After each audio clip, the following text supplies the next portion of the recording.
Alors c'est une longue histoire, je pense.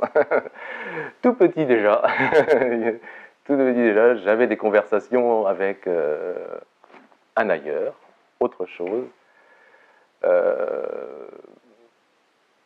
Là aussi, qui fait partie de l'initiation du chemin pour moi. Je le dis aujourd'hui avec mes mots, là où je ne pouvais pas le dire à l'époque. Donc c'est un accompagnement au tout début de ma vie, une conversation. Ça m'a permis de conserver cette petite voix intérieure qui m'invitait au chemin.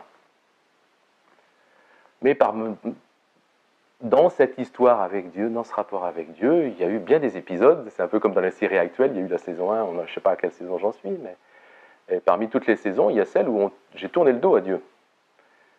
Mais aujourd'hui, je peux comprendre que ce fut aussi une façon d'expérimenter cette relation, d'aller voir quasiment une polarité opposée.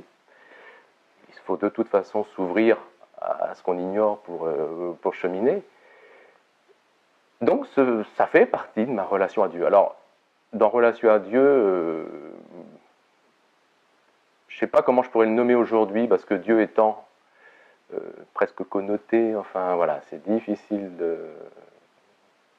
d'avoir une bonne image, je trouve, de Dieu. Moi, je dirais ma relation, ce qui échappe à cet ailleurs qui est transcendant ici-bas. J'aime bien cette phrase de Cassé, je crois qu'il dit, Michel Cassé, qui dit, voilà, il y a de l'ailleurs ici-bas.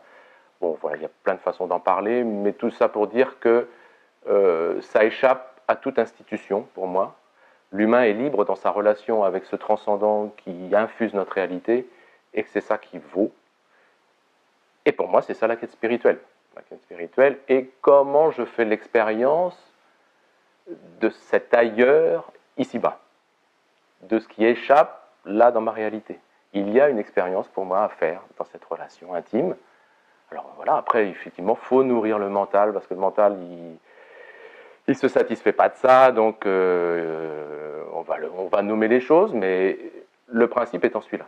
Le principe, pour moi, étant de cette relation que l'homme,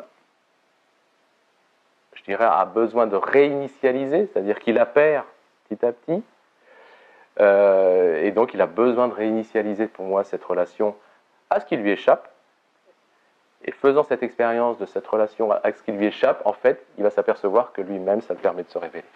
C'est une des façons, pour moi, de décrire le chemin spirituel et l'éveil de l'être. Pour moi, il n'y a pas d'être sans accueillir qu'il y a quelque chose qui échappe, qu'il y a un ailleurs qui participe ici-bas à cet éveil.